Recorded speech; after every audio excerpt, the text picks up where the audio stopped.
Comment vaincre sa gourmandise quand on veut perdre du poids? J'ai eu de nombreux témoignages de personnes qui souffrent du fait de ne pas savoir maîtriser leur gourmandise et leur grignotage.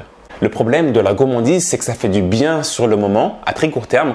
On se sent bien quand on consomme des aliments riches en sucre et en gras. Mais le souci, c'est que ça peut être dévastateur pour ta ligne et pour ta santé sur le long terme. Pour moi, la vraie solution, c'est de changer tes habitudes en profondeur. Alors oui, je te l'accorde, c'est plus facile à dire qu'à faire, mais pour moi, les routines comportementales, c'est vraiment la seule solution qui vont te permettre de mieux gérer ton comportement face à tes gourmandises préférées.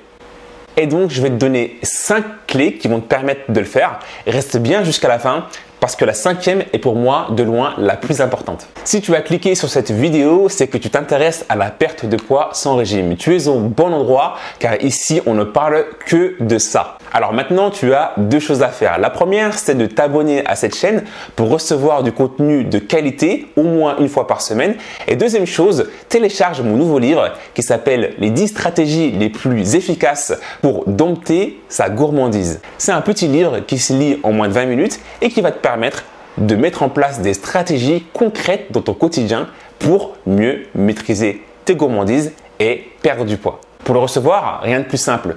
Clique sur le premier lien dans la description, tu t'inscris et tu recevras ton mini e-book directement par mail. Clé numéro 1, imite les animaux sauvages. Tu ne verras jamais un animal sauvage en situation de surpoids et encore moins en situation d'obésité. Pourquoi?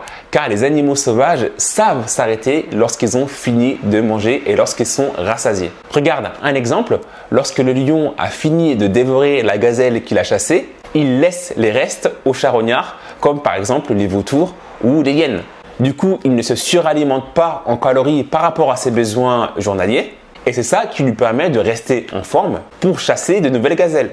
Tu remarqueras que les seuls animaux qui sont touchés par le surpoids et l'obésité, ce sont des animaux domestiques qui sont nourris par l'homme, comme par exemple les chiens, les chats ou encore des animaux que tu peux retrouver dans les zoos. Donc inspire-toi de la nature en évitant la surconsommation d'aliments gourmands très riches en sucre et en gras. Et c'est ce comportement qui va te permettre de stabiliser ton poids d'équilibre, mais aussi de perdre du poids sur le long terme.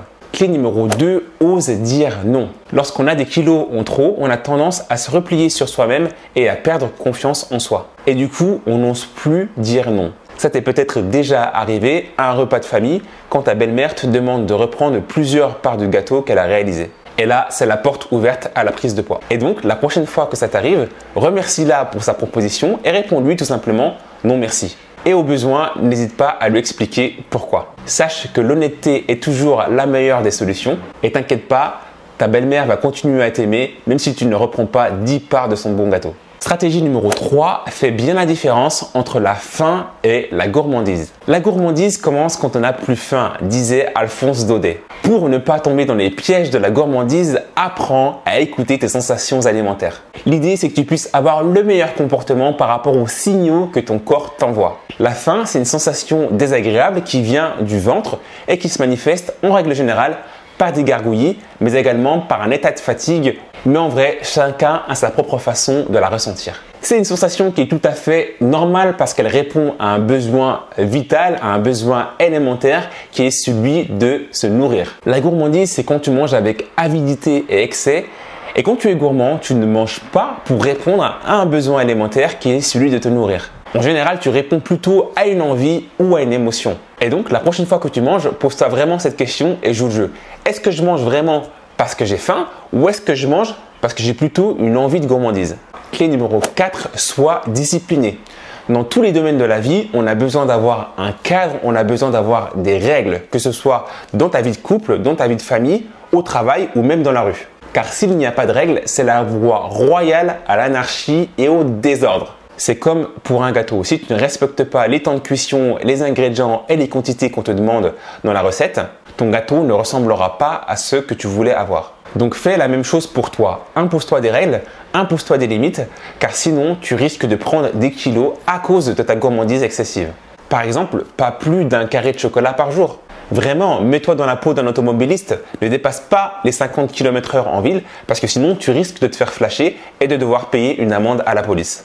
Clé Clé numéro 5, qui est pour moi la plus importante, pense à ton avenir. Je le dis et je ne cesse de le répéter, ta santé et ton corps sont les biens les plus importants que tu peux avoir sur cette terre. Ton corps, c'est ton véhicule qui est censé t'accompagner jusqu'au bout de ta vie. Tu dois en prendre soin. Ton carburant, c'est ta nourriture. Or, tu le sais, tes gourmandises préférées contiennent énormément de sucre, énormément de gras. Le problème, c'est que si tu ne changes pas de comportement, tu risques d'user ton corps plus vite que prévu. Et du coup, tu ne pourras pas en profiter pour jouer, par exemple, avec tes petits-enfants.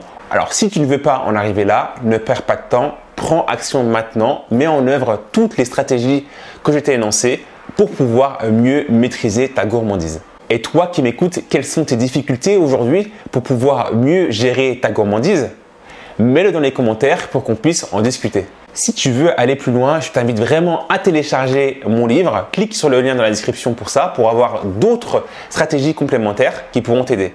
Si tu as aimé cette vidéo, mets-moi un pouce bleu, ça me fera vraiment plaisir. Et surtout, partage-la avec toutes les personnes que ça pourrait aider. Quant à moi, je vous dis à dimanche prochain pour une nouvelle vidéo. C'était Mams pour Mindset to Action. Ciao!